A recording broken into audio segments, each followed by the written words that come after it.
Hello everyone, welcome back to essentials of Ayurveda. तो आज हम लोग रिवीजन करने वाले हैं चैप्टर नंबर 6 ऑफ शारीर स्थान, जिसका नाम है शरीर विचयम शरीरम। प्रीवियस चैप्टर जो कि चैप्टर नंबर 5 था, उसमें हमने नैथिस्टिक चिकित्सा के बारे में देखा था, यानी कि मोक्ष प्राप्ति के उपाय के बारे में। और हमने क्या देखा था कि जो मोक्ष का प्रवर्तक है वो उसको हम लोग योग कहते हैं। अभी इस चैप्टर को क्यों पढ़ना है, तो योग के लिए शरीर के अंग प्रत्यंग का ज्ञान होना, उसके धातुओं का ज्ञान होना, उसके दोषों का ज्ञान होना और शरीर संबंधी सभी ज्ञान जो है वो उपयोगी होते हैं, उनका ज्ञान होना ही चाहिए, तभी जो है हम लोग योग को अच्छे से कर सकते हैं। इसीलिए हम लोग ये शरीर विचयम शारीरम ये चैप्टर पढ़ने वाले हैं। ठीक है, तो यहाँ पे श्लोक तो नहीं है, बट कुछ कुछ इम्पॉर्टेंट श्लोक है। यहाँ पे मैं बता दूँ कि ये जो एनोटेशंस है ना, ये श्लोक नंबर है, कि जैसे यहाँ पे 3 है, ये 4 नंबर श्लोक है, तो ऐसे ही इसको समझ के चलेंगे। आप बुक को सामने रखें और श्लोक नंबर यहाँ पे जो लिखा है उस श्लोक को देखते जाए। आचार्य कहते हैं कि शरीर ज्ञान की उपयोगिता क्या है, आखिर जो एनाटॉमिकल नॉलेज है शरीर का, उसका उपयोगिता क्या है। मानव शरीर के इस विश्लेषणात्मक ज्ञान यानी कि जो एनाटॉमिकल नॉलेज है उसको प्राप्त करने का व्यक्ति की भलाई में सुधार करने में मदद मिलती है। अगर किसी को एनाटॉमिकल नॉलेज है तो चिकित्सा की दृष्टि से वो शरीर के लिए उपकारक हो सकता है, इसीलिए शरीर की एनाटॉमी बहुत ज़रूरी होती है जाननी। अब शरीर को इस तरह के ज्ञान को प्राप्त करने के बाद ही व्यक्ति जो है वो स्वस्थ और अस्वस्थ कारकों का जान सकता है। यानी कि अगर हम लोग जान पाए जो भी एनाटॉमिकल स्टडी है उसको हम लोग जान लेंगे, तभी शरीर स्वस्थ है, एनाटॉमिकली स्वस्थ है, हेल्दी है या फिर अस्वस्थ है, उसको हम लोग जान सकते हैं। इसीलिए जो आचार्य हैं, जो विशेषज्ञ हैं, वो विश्लेषणात्मक यानी कि जो एनाटॉमिकल नॉलेज है उस ज्ञान की प्रशंसा करते हैं। नेक्स्ट श्लोक में यानी श्लोक नंबर 4 में आचार्य जो है वो शरीर की परिभाषा बताते हैं कि तत्र शरीर नाम अधिष्ठान भूतः पंच महाभूत विकार समुदायकतम संयोगवाही। यानी कि शरीर को चेतना हम लोग किसको कह रहे थे, आत्मा को, शरीर को चेतना की अभिव्यक्ति के स्थल और जो 5 महाभूत से प्राप्त कारक होते हैं एक संग के रूप में परिभाषित किया गया है। शरीर किसको कहा गया है, जहाँ पे जो चेतना महाभूत है वो अधिष्ठान रहती है, और जो 5 महाभूत और विकार जहाँ पे समुदायकतम होते हैं यानी कि कंबाइन करते हैं और शरीर का निर्माण करते हैं। अब ये जो है एक विशिष्ट अनुपात में संतुलन बनाए रखता है।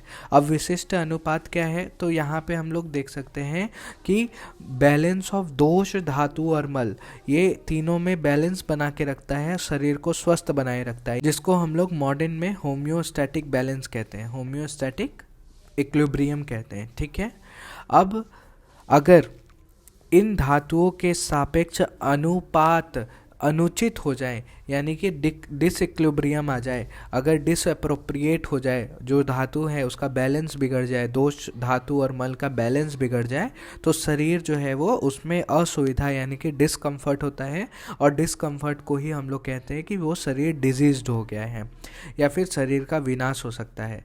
या तो डिजीज होगा, डिस्कम्फर्ट होगा, या फिर उसका डिस्ट्रॉय हो जाएगा, विनाश हो जाएगा। अब धातु के सापेक्ष अनुपात में परिवर्तन, या तो अब दो ही चीज़ से परिवर्तन आ सकता है, यानी कि डिसइक्विलिब्रियम आ सकता है, या तो धातु बहुत ज़्यादा बढ़ जाए, ट्रेस अमाउंट में बढ़े, या फिर बहुत ज़्यादा बढ़ जाए, या फिर धातु जो है वो ट्रेस अमाउंट में कम हो, या फिर बहुत ज़्यादा कम हो जाए। तो आंशिक रूप में उसकी वृद्धि हो जाए, या फिर उसकी कमी हो जाए, या फिर पूरी तरह से वो वृद्ध हो जाए, या फिर उसकी क्षय हो जाए, कमी हो जाए उसका। नेक्स्ट श्लोक यानी कि श्लोक नंबर 5 में हम लोग देखते हैं कि शरीर के जो तत्व हैं, जैसे जो दोष है, धातु है, मल है, उनकी वृद्धि और कमी यानी क्षय के लिए जिम्मेदार कारक कौन है। तो आचार्य कहते हैं कि परस्पर विरोधी गुण वाले धातु, परस्पर विरोधी गुण वाले धातु एक साथ बढ़ते हैं और एक साथ ही घटते हैं। कहने का अर्थ क्या है कि जैसे फॉर एग्जांपल अगर हम लोग लेते हैं जैसे कफ की बात करें और वायु की बात करें, दोनों जो है वो परस्पर विरोधी होते हैं। अगर हम लोग कफ गुणात्मक आहार, अगर कफ के समान गुण धर्म वाले आहार विहार करेंगे तो कफ तो बढ़ेगा, लेकिन साथ में ही वायु जो है वो वात हमारे बॉडी में कम हो जाएगा, उसका क्षय हो जाएगा।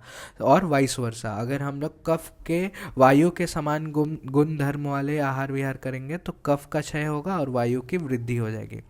तो उसी तरह यहाँ पे एग्जाम्पल है, अगर हम लोग दूध का सेवन करते हैं तो कफ और शुक्र की तो वृद्धि होती है बट वायु का ह्रास हो जाता है। आचार्य कहते हैं कि एक कारक, यानी जैसे हमने दूध को कारक मान लिया, जो किसी एक धातु, विशेष धातु को तो बढ़ा रहा है, जैसे कफ को बढ़ा रहा है, शुक्र को बढ़ा रहा है, लेकिन विरोधी गुण वाले दूसरे धातु के लिए विरोधी साबित हो रहा है, यानी कि वात को कम कर रहा है। तो इसीलिए जो आचार्य कहते हैं कि जो परस्पर विरोधी गुण वाले धातु एक साथ ही बढ़ते हैं और एक साथ ही घटते हैं। नेक्स्ट हम लोग 6th नंबर श्लोक की तरफ देखते हैं। तो आचार्य जो है वो चिकित्सा का उद्देश्य बताते हैं कि पर्पस क्या है, आखिर चिकित्सा का उद्देश्य यही है कि बढ़े हुए धातुओं को कम करना है और कम हुई धातुओं को बढ़ाकर कम और बढ़ी हुई दोनों धातुओं को उनके समान स्थिति में लाना है, यानी कि स्टेट ऑफ इक्विलिब्रियम। हमको क्या अचीव करना है चिकित्सा करके? स्टेट ऑफ इक्विलिब्रियम, जिसको होम्योस्टैटिस भी कहते हैं, होम्योस्टैटिस भी कहते हैं। तो ये अचीव करना है, यही इसका पर्पस है। हम लोग 7th नंबर श्लोक देखते हैं। आचार्य इसको और विस्तार कर रहे हैं कि दवाइयाँ देते समय स्वास्थ्य के रख रखाव के लिए, मतलब उसको मेंटेन करने के लिए आहार का पालन करते समय अंतिम लक्ष्य धातुओं को संतुलित करना ही होता है। हमारा मतलब, अगर हम लोग किसी को दवाई दे रहे हैं, मेडिसिन दे रहे हैं, या फिर किसी को मेडिसिन क्यों दे रहे हैं, कोई पर्सन डिजीज्ड है उसको डिजीज़ फ्री करने के लिए, या फिर जो हम लोग रसायन द्रव्य लेते हैं वो क्यों लेते हैं? ताकि हम लोग का जो स्वास्थ्य है वो मेंटेन रहे, हम लोग हेल्दी रहें। आहार का पालन भी इसीलिए करते हैं। तो इन सभी का अंतिम लक्ष्य है कि धातुओं को संतुलित बनाए रखना, संतुलन में रखना, स्टेट ऑफ इक्विलिब्रियम को मेंटेन करना। स्वस्थ व्यक्ति को भी धातुओं के संतुलन को बनाए रखने के लिए अलग अलग रस और गुणों वाले भोजन को बारी बारी सेवन करना चाहिए। ये आचार्य कहते हैं कि जो स्वस्थ व्यक्ति हैं उनको भी अपने धातुओं को बनाए रखने के लिए षड रसात्मक आहार का सेवन करना चाहिए। किसी विशेष गुण वाले भोजन को लेने के बाद विपरीत गुण वाले आहार उसके प्रभाव को बेअसर करना वांछनीय है। यानी कि यहाँ पे कहने का मतलब ये है, एग्जाम्पल लेते हैं कि अगर हम लोग विशेषकर मधुर गुण का अगर ज़्यादा सेवन कर रहे हैं, मधुर गुण का ज़्यादा सेवन कर रहे हैं तो उसके जो अनवांटेड इफ़ेक्ट है मधुर गुण के अनवांटेड इफ़ेक्ट है, जैसे ओबेसिटी हो जाएगा। अगर हम लोग बहुत ज़्यादा मधुर गुण का सेवन करेंगे, ओबेसिटी होगा, फैट का एक्यूमुलेशन होगा। तो इसके अनवांटेड इफ़ेक्ट को कम करने के लिए हमें कटु रसात्मक भोजन भी करना चाहिए, कटु रसात्मक आहार का भी सेवन करना चाहिए। तभी वो जो एक दूसरे के परस्पर विरोधी बन के एक दूसरे को स्टेबल रख पाएंगे, इक्विलिब्रियम में रख पाएंगे। नेक्स्ट श्लोक नंबर 8 की तरफ चलते हैं कि संतुलन बनाए रखने के लिए दिशा निर्देश क्या करते हैं। आचार्य दिशा निर्देश करते हैं कि धातुओं के संतुलन को के रख रखाव के लिए, मेंटेन करने के लिए, संतुलन बनाए रखने के लिए जो व्यक्ति है उसको भौगोलिक स्थिति, यानी कि जो उसका जियोग्राफिकल कंडीशन है, जो सीजन है, काल है, मौसम है, या फिर जो व्यक्ति की शारीरिक संरचना है, जो फिजिकल कॉन्स्टिट्यूशन है, वात प्रकृति का है, पित्त प्रकृति का है, कफ प्रकृति का है, इसके विपरीत गुण वाले उचित गतिविधियों और आहार का पालन करना चाहिए। मतलब इन सभी जो मौसम आया है या फिर जो ज्योग्राफिकल कंडीशन है या फिर जो फिजिकल कॉन्स्टिट्यूशन है, इसके विपरीत गुण वाले आहार विहार हमें करने चाहिए। आचार्य ऐसा कहते हैं।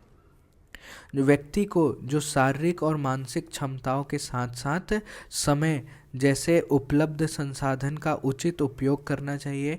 किसी भी चीज़ के अत्यधिक उपयोग से बचना चाहिए, मतलब किसी भी चीज़ के एक्सट्रीम यूज से हमें बचना चाहिए, अत्यधिक उपयोग से हमें बचना चाहिए, एक्सट्रीम यूज से। व्यक्ति को प्रकट प्राकृतिक आवेगों को दबाना नहीं चाहिए, यानी कि जो वेग, अधारणीय वेग हैं अधारणीय धारणीय वेग हैं जो, उनको कंट्रोल रोकना नहीं चाहिए, और जो धारणीय वेग है उनको कभी भी छोड़ना नहीं चाहिए। धारणीय वेग है उनको कंट्रोल में रखना चाहिए, इसको रोकना नहीं चाहिए, रोकना नहीं चाहिए, रोकना नहीं चाहिए, और इसको कंट्रोल करना चाहिए। आचार्य ऐसा कहते हैं, ठीक है। और अपनी क्षमता से अधिक काम करने से भी बचना चाहिए। जितना पोटेंशियल हो उतना ही काम करना चाहिए। ज़्यादा काम करेंगे तो वो हमारे शरीर के लिए हानिकारक हो सकता है।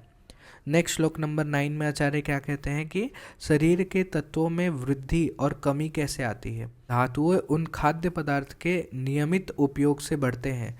मतलब अगर हम लोग रस धातु को बढ़ाना चाहते हैं तो हम लोग रस धातु को बढ़ाने वाले आहार विहार करते हैं। तो या तो समान गुण धर्म वाले होते हैं, मतलब अगर धातुओं के समान गुण धर्म वाले अगर हम लोग आहार विहार करेंगे धातुओं की वृद्धि हो जाएगी। अगर हम लोग उसके विपरीत आहार विहार करेंगे तो उसका क्षय हो जाएगा। उनमें ऐसे गुणों की प्रधानता होती है। विपरीत गुण वाले, मुख्य रूप से विपरीत गुण वाले तत्वों वाले खाद्य पदार्थ के अनियमित उपयोग से धातुओं में कमी आती है। तो आचार्य कहते हैं धातुओं में वृद्धि कैसे आएगी, तो समान गुण धर्म वाले आहार विहार करेंगे तो धातुओं में वृद्धि आ जाएगी, और अगर उसके विपरीत आहार विहार का गुण धर्म वाले आहार विहार का सेवन करेंगे तो उनका क्षय हो जाएगा, उनमें कमी आ जाएगी। नेक्स्ट हम लोग श्लोक नंबर 10 देखते हैं। तो श्लोक नंबर 10 में आचार्य ने गुणों के बारे में बताया गया है, टाइप्स ऑफ गुण कितने होते हैं। तो यहाँ पे 20 टाइप्स के जो गुण हैं वो बताए गए हैं, जिसको हम लोग एट्रीब्यूट्स कहते हैं। एट्रीब्यूट्स, इन्हीं के आधार पर धातुओं की वृद्धि होती है और धातुओं का क्षय होता है। तो कौन कौन से गुण हैं आइए देखते हैं। तो गुरु लघु, ये द्वंद्व है, द्वंद्व में याद करेंगे तो ज़्यादा इजी रहेगा। गुरु लघु, शीत उष्ण, स्निग्ध रुक्ष, मंद तीक्ष्ण, स्थिर सर, मृदु कठिन, विशद पिच्चिल, श्लक्ष्ण खर, सूक्ष्म स्थूल, सांद्र और द्रव। तो आचार्य कहते हैं कि ये जो है वो शारीरिक धातु के 20 गुण हैं जो कि इनकी वृद्धि कराते हैं या फिर कमी कराते हैं अगर हम लोग अपोजिट कराएंगे तो। उदाहरण के लिए देखते हैं कि अगर हम लोग गुरु भोजन करेंगे, बहुत ज़्यादा गुरु भोजन करेंगे, उपयोग करेंगे गुरु भोजन का, तो धातुओं में वृद्धि हो जाएगी। और अगर हम लोग लघु भोजन करेंगे तो धातुओं को वो कम कर देगा। इसके विपरीत अगर हम लोग देखें तो जो लघु भोजन होता है उसके उपयोग से जो लघु धातु होते हैं उसकी वृद्धि होगी, जबकि गुरु धातु से उसकी कमी हो जाएगी। एग्जाम्पल देखते हैं, बिना एग्जाम्पल के थोड़ा सा कठिन होगा समझना। अगर हम लोग रस धातु की बात करते हैं, रस धातु की बात करते हैं तो अगर हम लोग गुरु भोजन करते हैं, गुरु गुण वाले भोजन करते हैं तो रस की वृद्धि हो जाएगी।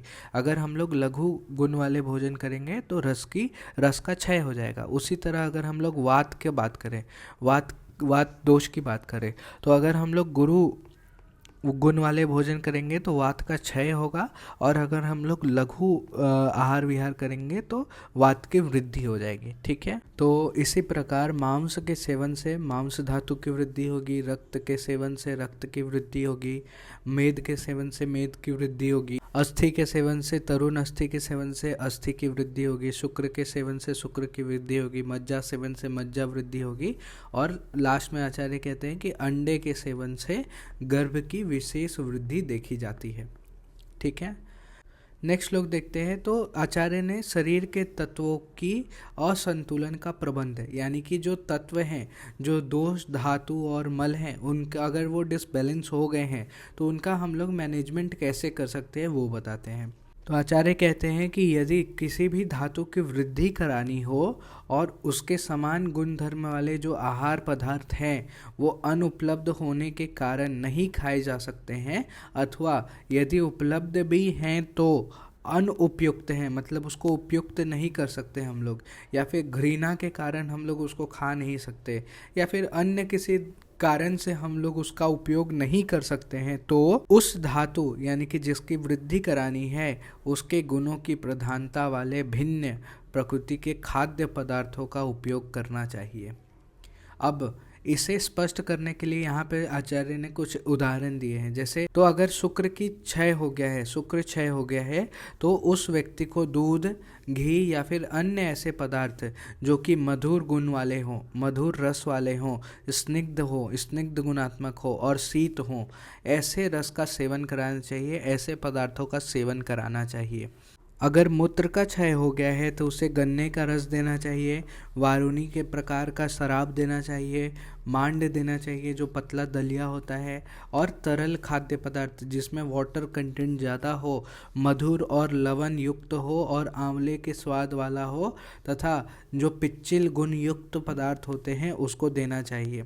वैसे ही अगर पुरुष का क्षय हो गया है, पुरुष यानी मल का क्षय हो गया है, तो उसमें कुलमाश माश उड़द जिसको कहते हैं, फिर कुशकुमांड क्या होता है, जो मरुशक होता है, अज मध्य यानी कि जो बकरे के पेट तथा धड़ का मांस जो होता है वो, यव शाक यानी कि जो पत्तेदार जो लीफी वेजिटेबल्स होते हैं, धान्य अम्ल जो खट्टे चावल की दलिया होती है, ये सभी देना चाहिए अगर पुरुष का क्षय हो गया है। तो अगर वात का क्षय है तो उसके लिए कटु तिक्त कषाय स्वाद वाले रस वाले पदार्थ का सेवन करना चाहिए, रुक्ष लघु शीत गुण वाले पदार्थों से उपचार करना चाहिए, क्योंकि ये सभी जो है वो वात का वृद्धि कराते हैं।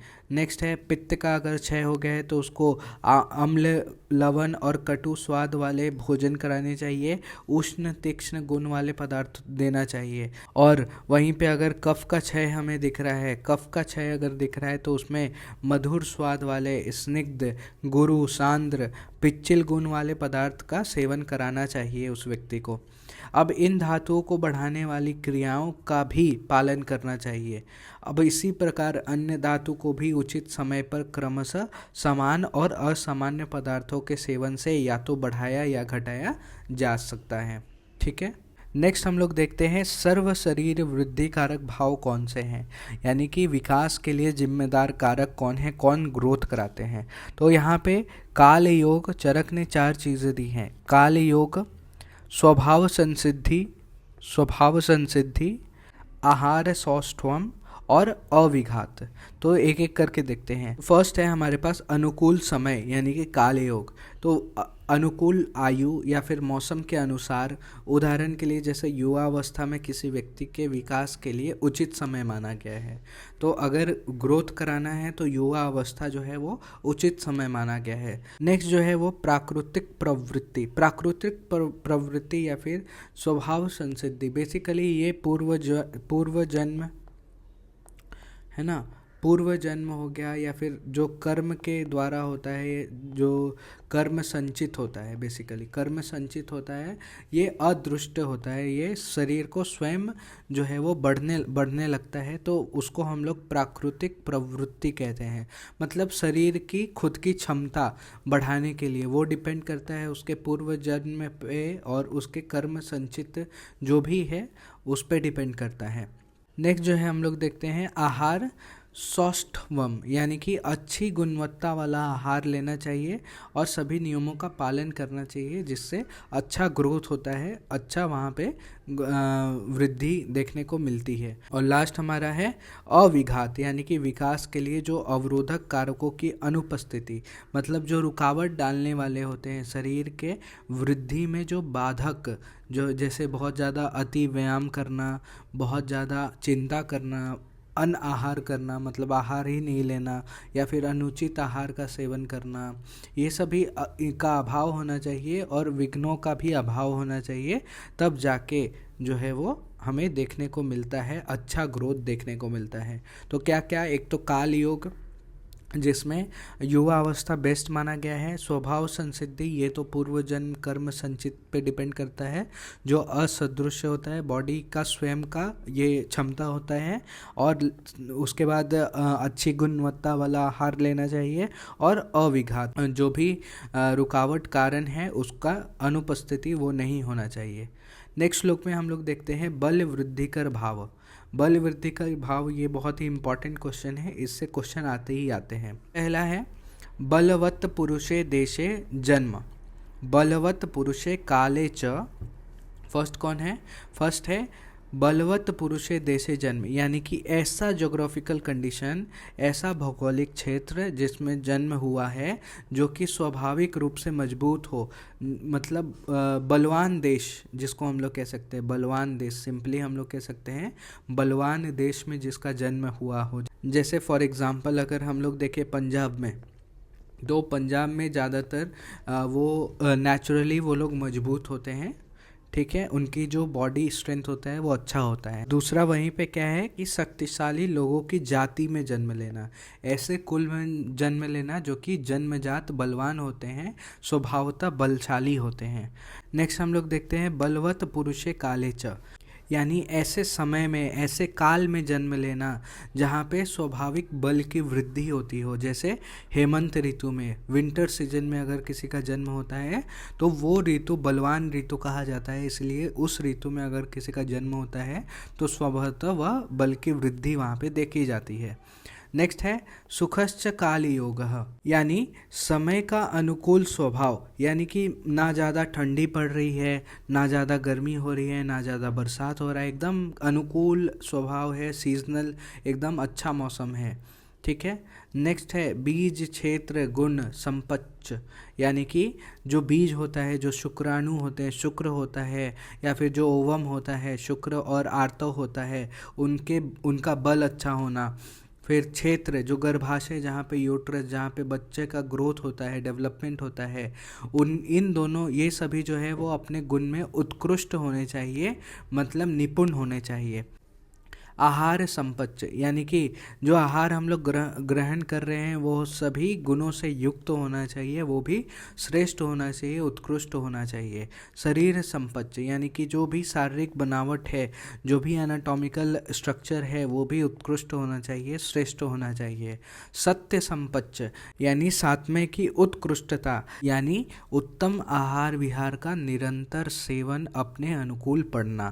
नेक्स्ट है सत्व संपच्च। सत्व संपच्च क्या है, तो मन के गुणों की उत्कृष्टता, यानी कि मन का उत्तम गुणों से युक्त होना, प्रवर होना। फिर नेक्स्ट है कि स्वभाव संसिद्धिश्च, स्वभाव संसिद्धि, यानी कि बल कारक भाग्य का होना, यानी स्वभाव संसिद्धि जो हमने देखा था, पूर्व जन्म कृत जो भी वो होता है, यानी कि वो भाग्य होना, प्राकृतिक प्रवृत्ति उसका अच्छा होना, लक अच्छा होना, भाग्य का मजबूत होना। फिर युवा अवस्था हमने देखा था, यौवनम च, युवा अवस्था ये श्रेष्ठ माना गया है। कर्म च, यानी कि जो व्यायाम में उत्कृष्ट हो, व्यायाम आदि कर्म और इन सभी में उत्कृष्ट होता है। और समहर्षश्चेति, यानी कि हसमुख स्वभाव का होना, चिंता रहित होना, हमेशा प्रसन्न चित्त रहना। इन सब ये जो है वो बल की वृद्धि के कारण होते हैं, बल की वृद्धि कारक भाव होते हैं जिससे बल की वृद्धि होती है। नेक्स्ट श्लोक में हम लोग देखते हैं आहार परिणामकर भाव के बारे में। तो आहार मतलब फूड जो हमने देखा, परिणामकर यानी कि उसका ट्रांसफॉर्मेशन, तो उसके ट्रांसफॉर्मेशन में कौन कौन से भाव जो हैं वो रिस्पॉन्सिबल होते हैं, जिम्मेदार कारक कौन कौन से होते हैं। तो भोजन का अगर परिवर्तन यानी कि ट्रांसफॉर्मेशन अगर हम लोग देखें तो वो उसका डाइजेशन होता है, उसका पाचन होता है, आत्मसात यानी कि उसका एसिमिलेशन होता है, और उसका चयापचय यानी कि मेटाबॉलिज्म। तो बेसिकली यही है ट्रांसफॉर्मेशन में, क्या, या तो डाइजेशन हो रहा है, फिर उसका एसिमिलेशन हो रहा है और उसका मेटाबॉलिज्म हो रहा है। तो इनके जिम्मेदार कारक कौन है, रिस्पॉन्सिबल कारण कौन है, भाव कौन है। तो सबसे पहला है ऊष्मा। तो ऊष्मा बेसिकली ये जो अग्नि को बोला है, तो 13 प्रकार की अग्नि होती है हमारे शरीर में। पहला होती है जठरा अग्नि जो कि मेन अग्नि होती है, जो कि डाइजेशन कराने का काम करती है, जठरा अग्नि। सेकंड जो है वो 5 पंचभूतात्मक अग्नि होती है, और 7 जो है वो हमारे पास धात्वा अग्नि होती है, धात्वा अग्नि, ठीक है। तो ये अग्नि जो कि मेन पाचन करने वाला है। फिर वायु होता है हमारे पास। वायु क्यों होगा, तो वहाँ पे प्राण वायु है जो कि आहार को रास्ता दिखाएगा, और समान वायु है जो कि अग्नि को संदुक्षण देता है, उसको बेसिकली स्टिमुलेट करता है, जलाए रखता है। फिर क्लेद भी क्यों ज़रूरी है, तो जो क्लीनता, मॉइस्चर जो वहाँ पे चाहिए अन्न को पचाने के लिए, तो उसके लिए क्लेद चाहिए। बेसिकली घी वगैरह जो कि खाने को मृदु कर देते हैं, उसको ढीला कर देते हैं, मृदु कर देते हैं, सॉफ्ट कर देते हैं। और काल, काल उत्तम काल चाहिए पाचन के लिए, जो भी आवश्यक समय है वो चाहिए, पाक काल चाहिए। और लास्ट है हमारे पास समयोग। समयोग यानी कि जो हमने देखा था आहार विधि विशेष आयतन, आहार विधि विशेष आयतन जो हमने देखा था, क्या क्या देखा था, प्रकृति देखा था, करण देखा था, देश देखा था, संयोग देखा था, राशि देखा था, उपयोग देखा था, उपयोग संस्था देखा था। तो आहार विधि विशेष आयतन हमने देखा था। तो ये जो है वो आहार परिणाम कर भाव हैं जो कि 6 होते हैं टोटल। ठीक है, नेक्स्ट हम लोग देखते हैं कि इनके कार्य क्या हैं। जो विशेष कार्य बताए हैं, विशिष्ट कार्य है, वो क्या करते हैं। तो सबसे पहला ऊष्मा जो है वो क्या करेगा, अपना पित्त के रूप में होता है और ये पचन का काम करेगा, भोजन को पचाएगा। ठीक है, दूसरा क्या है, वात। तो वात जो है इसमें प्राणवायु, जो प्राणवायु है वो आहार को कहाँ लेके आएगा, माउथ से कहाँ पे लेके आएगा, आमाशय तक लेके आएगा, है ना, आमाशय तक लेके आएगा। ठीक है, और जो समान वायु होता है, समान वायु क्या करेगा, वो फायर को स्टिमुलेट करेगा, जो अग्नि है उसको जलाए रखेगा, संदुक्षण करेगा उसका। फिर नेक्स्ट है क्लेद, क्लेद क्या काम करेगा, तो बेसिकली ये भोजन के जो कण होते हैं उसको ढीला करेगा, क्लीन करेगा, मॉइस्चराइज करेगा उसको, ताकि वो अच्छे से स्पेस क्रिएट हो सके और जो फायर है, अग्नि है, वो अंदर जाके उसको अच्छे से पका सके। फिर नेक्स्ट है स्नेह सामग्री, जो भी स्नेह है वो खाने को मृदु बनाने के लिए, जैसे घी का यूज़ करते हैं हम लोग, उसको मृदु बनाने के लिए। फिर नेक्स्ट है काल, यानी कि वो एक प्रॉपर अमाउंट ऑफ पीरियड चाहिए होता है, जैसे 3 घंटे जो है वो स्टमक में कितना घंटा खाना रहना चाहिए, कम से कम 3 घंटे खाना रहना चाहिए, तब वो अपना कार्य अच्छे से कर पाएगा। तो काल वह अवधि को दर्शाता है जो पाचन क्रिया को पूर्ण करने के लिए आवश्यक होता है। और लास्ट हमने देखा आहार विधि विशेष आयतन, जो कि इन सभी का संतुलन लाता है, इन सभी को संतुलन में बनाए रखता है। तो ये जो है वो हमने आहार परिणाम कर भाव देख लिया। ये बहुत ही इंपॉर्टेंट क्वेश्चन आता है, इस पे क्वेश्चन आता ही आता है, तो इसको अच्छे से पढ़ लें। ठीक है, अब नेक्स्ट हम लोग देखते हैं, नेक्स्ट श्लोक में आचार्य कहते हैं कि परिवर्तन की प्रक्रिया के दौरान जो खाद्य सामग्री के गुण शरीर के ऊतक तत्वों के गुणों को ग्रहण कर लेते हैं। इसका कहने का अर्थ ये है कि जैसे हमने कोई भी आहार खाया, तो जो आहार का अंश होता है, जो हमारे पास अंश है, जो भी पार्टिकल्स हैं, उसका जैसे जैसे पचते जाता है, जैसे जैसे उसका डाइजेशन होते जाता है, वैसे वैसे आहार के गुण शरीर के स्वसदृश गुणों से मिल जाते हैं। ऊतक तत्व यहाँ पे 7 धातुओं को बोला गया है। जो आहार अंश है वो 7 धातुओं के गुणों को ग्रहण कर लेते हैं, यानी कि उनके स्वरूप में सम स्वरूप हो जाते हैं। और आचार्य कहते हैं कि ये जो है वो प्रकृति में विरोधाभासी नहीं होते मतलब कि जो आहार गुण जिस शरीर गुण के विरुद्ध नहीं है, वे उसी गुण के रूप में प्राप्त हो जाता है। आइए एग्जाम्पल से देखते हैं। तो फॉर एग्जाम्पल, अगर आहार का अंश है वो कैसा है, कठिन अंश है। तो कठिन अंश है तो वो क्या करता है, वो जैसे मांस हो गया, अस्थि हो गया, ये जो कठिन धातु हैं, कठिन स्वभाव वाले धातु है, इनका ही पोषण करता है। तो आप समझा। तो ऐसे ही अगर मृदु होगा तो मृदु धातु का पोषण करेगा। जैसे द्रव अगर अंश वाला आहार है, जैसे पानी या फिर नारियल पानी वगैरह, तो ये सब रक्त आदि जो द्रव में ज़्यादा रहते हैं, जैसे रक्त है, रस है, इनका ज़्यादा पोषण वहाँ पे देखने को मिलता है। जबकि वे विरोधाभासी होते हैं। अगर जब वो विरोधाभासी होते हैं मतलब शरीर के गुणों से विरुद्ध होते हैं, तो एक के गुण जो होता है वो दूसरे के विरुद्ध कार्य करता है, जिससे के परिणाम स्वरूप जो है वो शरीर का गुण नष्ट हो जाता है और अंततः शरीर भी नष्ट हो जाता है। इसको भी एक एग्जांपल लेके समझते हैं। अगर हम लोग मछली और दूध मछली और दूध, इनका साथ में परस्पर विरुद्ध हैं ये दोनों। तो वे दोनों परस्पर विरुद्ध होते हैं, तो इनका अगर सेवन करते हैं तो ये शरीर के गुणों का नष्ट करते हैं। विरुद्ध आहार का सेवन करने से शरीर का गुणों का नष्ट होता है और परस्पर वो शरीर को ही नष्ट कर देता है। ठीक है, नेक्स्ट श्लोक में हम लोग देखते हैं विशेषताओं की श्रेणी। अब यहाँ अगले श्लोक में आचार्य जो है वो शरीर के गुणों को दो श्रेणी में बांटते हैं। एक तो प्रसाद भाग वाला यानी कि जो पोषक कारक है, और दूसरा है मल भाग यानी कि जो शरीर के अपशिष्ट है, जो शरीर के किसी काम में नहीं आने वाला है। अब इनमें से जो शरीर के अपशिष्ट है यानी कि जो मल भाग है वो शरीर को पीड़ा पहुँचाता है, पीड़ित करता है। अब ये अशुद्धियाँ शरीर के अंदर रहती हैं तो विभिन्न छिद्रों में जाकर छिप जाती हैं। जैसे नाक का मल हो गया, वहाँ पे जाके जमा हो जाएगा, कान के मल के स्वरूप में जमा हो जाएगा जाके। तो ऐसे जो है वो जाके छिप जाती है और ब्लॉक कर देती हैं। तो ये या तो परिपक्व धातु यानी कि वहाँ पे पस का फॉर्मेशन वो धातु के फॉर्म में, वहाँ पे पुई के फॉर्म में निकलता है, या फिर दूषित वात पित्त और कफ दोष है जो कि शरीर में मौजूद रहते हैं और उसका विनाश का कारण बन जाते हैं। तो इसीलिए ये जो बेसिकली जो अपशिष्ट है, मल भाग है, उसको शरीर के बाहर जाना बहुत ज़रूरी होता है। नहीं तो या तो वो छिद्रों में जाके चिपक जाएंगे जो छोटे छोटे छिद्र हैं, नहीं तो वो परिपक्व धातु बन जाते हैं जहाँ से पस निकलने लगता है, या फिर वो दूषित वात पित्त दोष के फॉर्म में होते हैं जो कि शरीर को विनाश कर देता है।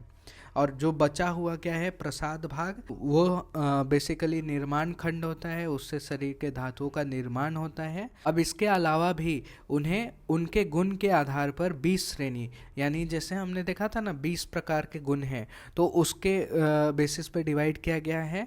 जैसे गुरु से लेके द्रव्य, है ना, अभी हमने देखा था ऊपर में कि 20 प्रकार के गुण होते हैं, और गुरु से लेके ये 20 प्रकार के गुण, जैसे गुरु से लेके द्रव्य तक, यहाँ तक गुरु से लेके द्रव्य तक ये 20 प्रकार के गुण यहाँ पे देखने को हमें मिला था। तो वही आचार्य कहते हैं। और दूसरा क्या कहते हैं, 7 प्रकार के ऊतकों यानी द्रव्य भेद पर भी आधारित है, जैसे रस से शुरू होकर शुक्र पर समाप्त हो जाते हैं।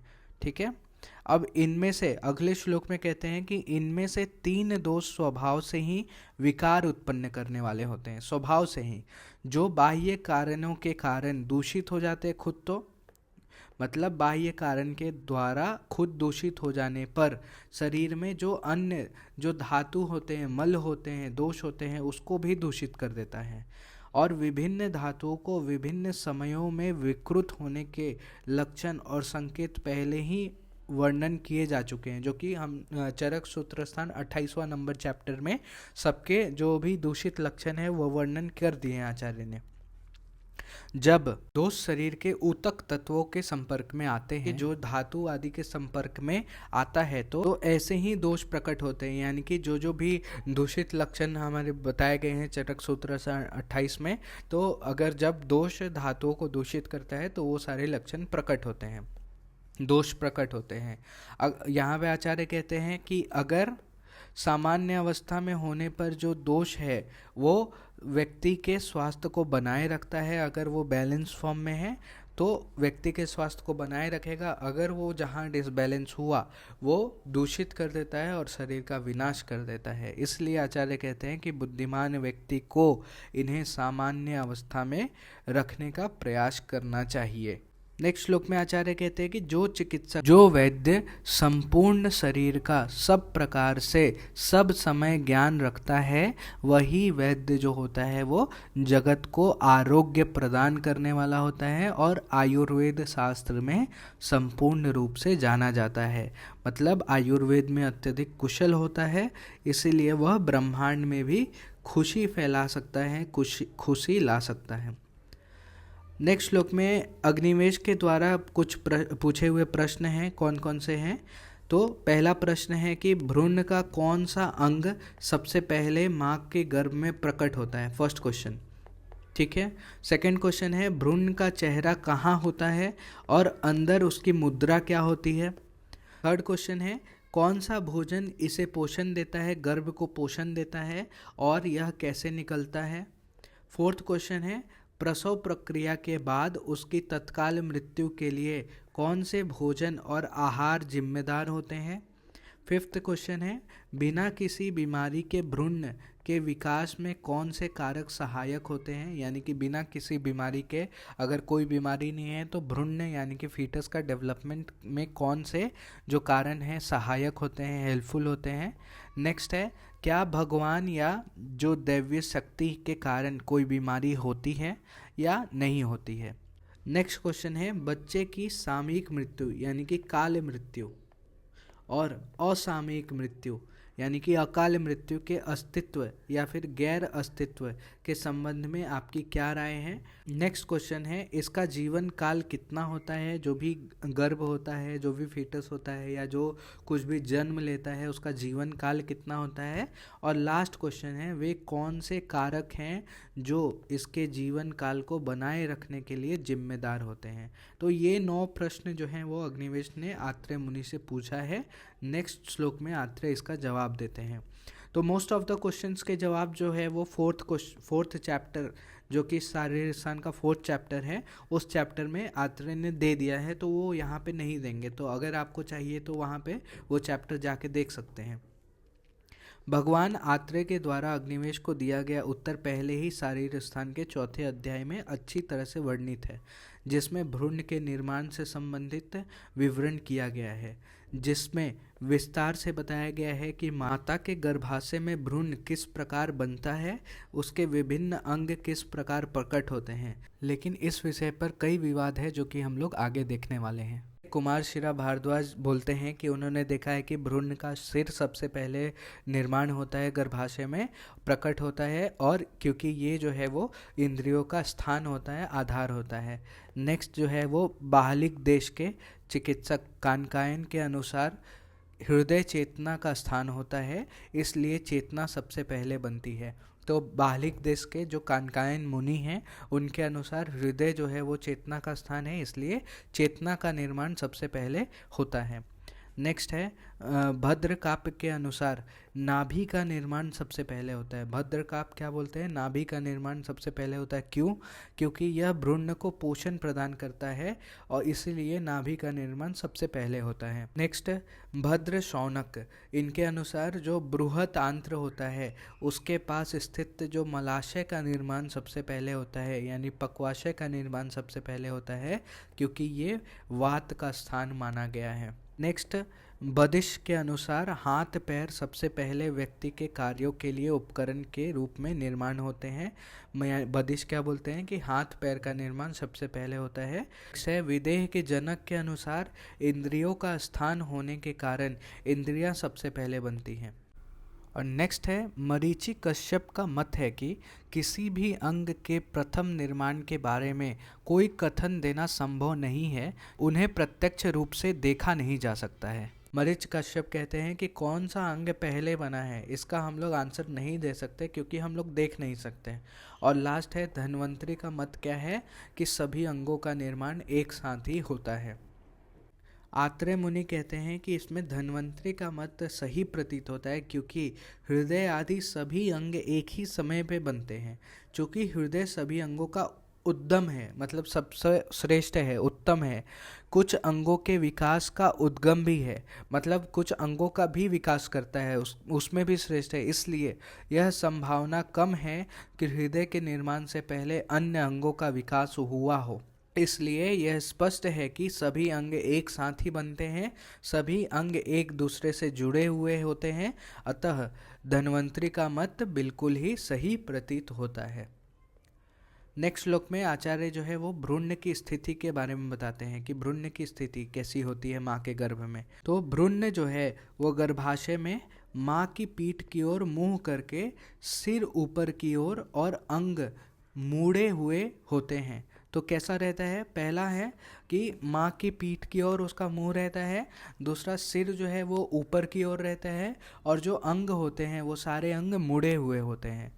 नेक्स्ट श्लोक देखते हैं। तो किस आहार पर जीवन निर्भर करता है भ्रूण का, तो वो आंसर देखते हैं। तो जो भ्रूण है वो प्यास और भूख से मुक्त होता है, उसको भूख प्यास नहीं लगती है, वह अपनी सभी गतिविधियों के लिए माँ पर निर्भर होता है। किस पे निर्भर होता है, माँ के ऊपर निर्भर होता है। और उसके जो प्रकट और अप्रकट अंग हैं उसको पोषण कैसे मिलता है? उपस्नेहन यानी कि परफ्यूजन। एक तो परफ्यूजन से, उपस्नेहन से, और दूसरा उपस्वेदन यानी कि थर्मल रेगुलेशन, थर्मल रेगुलेशन से। ठीक है, इन दो प्रक्रिया से जो है वो प्रकट और अप्रकट अंगों को पोषण मिलता है। अब उपस्नेहन से दो प्रकार के माध्यम से जो है वो गर्भ को पोषण मिलता है। एक तो हेयर फॉलिकल्स से, यानी कि जो हेयर फॉलिकल्स होते हैं उसके माध्यम से, और समटाइम जो अम्बिलिकल कॉर्ड होता है, अम्बिलिकल कॉर्ड से। तो जो हेयर फॉलिकल्स के माध्यम से, जिसको हम लोग बालों के रोम के माध्यम से भी बोलते हैं, और गर्भनाल यानी कि अम्बिलिकल कॉर्ड के माध्यम से मिलता है उसको। जो अम्बिलिकल कॉर्ड होता है, एक तो हम लोग जानते हैं कि एक जो गर्भ है, फीटस है, उसके नाभि से जॉइंटेड रहता है, दूसरा छोर जो है प्लेसेंटा से जुड़ा रहता है, जो कि यूट्रस में होता है। और ये जो प्लेसेंटा होता है माँ के हृदय से, हार्ट से जुड़ा रहता है। ठीक है, और यहाँ से सर्कुलेशन होते रहता है। तो माँ का जो हृदय होता है, यानी कि जो मदर का हार्ट होता है, वो पल्सेटिंग वेसल्स यहाँ पे प्रेजेंट होते हैं। पल्सेटिंग वेसल्स जो प्रेजेंट होते हैं वो प्लेसेंटा का पोषण करता है, और फिर वहाँ से जो है प्लेसेंटा से फिर गर्भ को वो प्राप्त होता है। अब ये जो रस है, यानी कि जो पोषक द्रव्य है, भ्रूण की शक्ति और रंग को बढ़ाता है, क्योंकि ये सभी जो है वो 6 रसों से युक्त पदार्थ से बने होते हैं। ठीक है, फिर गर्भवती महिला का रस या भोजन का पाचक उत्पाद, यानी कि जो षट रसात्मक रस है, उसके 3 उद्देश्य होते हैं, 3 मोटिव होते हैं। पहला, अपने शरीर का पोषण करना, nourishment of the her own body. Second है स्तन्यपान कराना, लैक्टेशन करना। और तीसरा है भ्रूण का विकास करना, ग्रोथ ऑफ द फीटस। इस भोजन से पोषित होकर माँ पर निर्भर भ्रूण अंदर गर्भाशय में जीवित रहता है। तो इसका आंसर मिल गया कि कैसे जो है वो जीवित रहता है भ्रूण। तो उपस्नेहन और उपस्वेदन से जो है गर्भ जीवित रहता है। नेक्स्ट प्रश्न का आंसर देखते हैं, प्रसव कैसे होता है, यानी कि डिलीवरी कैसे होता है। तो सामान्य प्रसव के दौरान जब भी प्रसव काल आ जाता है, तब उस समय जो प्रसव कारक वायु होता है, यानी कि अपान वायु होता है, जो कि प्रसव प्रक्रिया को नियंत्रण करता है, उसके कारण जो गर्भस्थ शिशु है वो उसका सिर नीचे की ओर मोड़ता है और योनि मार्ग से उसका प्रसव कराता है, और योनि मार्ग से जो है गर्भ का प्रसव हो जाता है। इस प्रक्रिया में कोई भी विचलन असामान्यता का कारण बन सकता है। जल्दबाजी नहीं करनी चाहिए, और प्रसव के बाद जो है बच्चा स्वतंत्र रूप से व्यवहार करना शुरू कर देता है। नेक्स्ट क्वेश्चन का आंसर देखते हैं, कैसे रोग रहित होकर गर्भ बढ़ता है। तो आचार्य कहते हैं कि इस खंड के 8वें अध्याय में, जिसका नाम है जाति सूत्रीय अध्याय, उसमें जो भी वर्णित आहार विहार या दिनचर्या को बताया गया है, उसका अगर गर्भिणी पालन करती है तो भ्रूण में कोई विकार उत्पन्न किए बिना ही उसका विकास को बढ़ावा मिलता है, उसका विकास होता है। नेक्स्ट क्वेश्चन का आंसर देखते हैं कि किन आहारों और उपचारों से उत्पन्न गर्भ की तुरंत ही मृत्यु हो जाती है। तो वही आहार विहार या फिर नियम जो अनुचित तरीके से प्रशासित किए जाते हैं, यानी कि यदि गर्भिणी के लिए जो उपदिष्ट आहार विहार है, जो 8वें चैप्टर में आहार विहार दिनचर्या के लिए बताया गया है, अगर वह उसे विषम रूप से सेवन करती है गर्भिणी, तो भ्रूण को नष्ट कर सकता है। वैसा आहार विहार भ्रूण को नष्ट कर सकता है जन्म के तुरंत बाद ही। आचार्य यहाँ पे एग्जाम्पल देते हैं कि जैसे हवा और सूर्य, यानी कि वायु और सूर्य, एक नए लगाए हुए पेड़ को नष्ट कर देता है जिसकी जड़ें अभी तक मजबूती से स्थापित नहीं हुई हैं। नेक्स्ट क्वेश्चन का आंसर देखते हैं कि क्या देवता और ग्रह आदि से बालकों में रोग होता है। तो देवताएं, यानी कि जो भी अलौकिक शक्तियां होती हैं, उनकी नाराज़गी भी बीमारियों का कारण बन सकती है। अगर वो क्रोधित हैं, अगर वो रुष्ट हैं, तो वो बीमारी का कारण बन सकते हैं, और निम्नलिखित प्रमाणों से स्थापित किया गया है। देखते हैं क्या क्या प्रमाण बताए गए हैं। पहला है आप्त जो पुरुष हैं उनके द्वारा शास्त्रों में वर्णित किया गया है, इसलिए ये माना जाता है। सेकंड है कि कुछ अविश्वसनीय अनुभव जैसे अलौकिक शक्ति, ज्ञान और आकर्षण आदि के द्वारा, जैसे जो भी विचित्र या फिर विलक्षण लक्षणों को देखने से। तीसरा है कि दोष प्रकोप से होने वाले लक्षणों से भिन्न लक्षणों को देखे जाने से जो देवता आदि जो है वो प्रकोपजन्य रोग होते हैं, ऐसा माना गया है। जैसे अस्पष्ट प्रकृति, यानी कि जो भी अनएक्सप्लेनेबल नेचर होता है इटियोलॉजी के थ्रू, संकेत यानी कि जो साइंस होते हैं, लक्षण सिम्टम्स होते हैं, और कुछ रोगों का उपचार जिनका इनमें से किसी भी दोष के बढ़ने के अनुरूप कोई आधार नहीं है, यानी कि कोई बेसिस नहीं है जो कि उसको बढ़ा सके corresponding to the aggravation of any of this doshas. तो ये 3 कारण है। एक तो आप्त वचन के कारण आप्त पुरुषों ने बोला है इसलिए। दूसरा क्या है कि विचित्र लक्षण देखे जाते हैं, अलौकिक शक्ति, ज्ञान, आकर्षण, ऐसे इन कारणों की वजह से। और तीसरा क्या है कि ऐसे दोष प्रकोप के लक्षण जो दिखने चाहिए वैसे नहीं दिख रहे हैं, उससे भिन्न दिख रहे हैं, इसलिए ऐसा माना जाता है कि देवता और ग्रह आदि बालकों के रोग में सहायक होते हैं। ठीक है, नेक्स्ट श्लोक में हम लोग देखते हैं काल और अकाल मृत्यु के बारे में। तो जो काल और अकाल मृत्यु, समय और असमय मृत्यु के अस्तित्व और गैर अस्तित्व, मतलब जिसका अस्तित्व है और अस्तित्व नहीं है, इसके बारे में हमारा मत इस प्रकार है।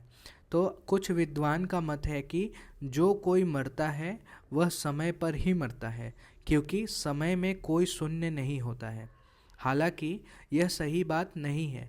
समय में न तो शून्य होता है, न ही शून्य का अभाव होता है। समय की अपनी एक अलग विशेषता है जो अपनी परिभाषा से में किसी भी शून्य या अभाव को स्वीकार नहीं करती है। ठीक है, तो यहाँ तक बात समझ में आई कि समय जो है वो ना ही शून्य है और ना ही शून्य के अभाव है। ये एक अलग विशेष है जो कि शून्य और उसके अभाव को स्वीकार नहीं करता है। कुछ अन्य कहते हैं कि जब कोई मरता है वह मृत्यु के निर्धारित या फिर पूर्व निर्धारित समय पर ही मरता है।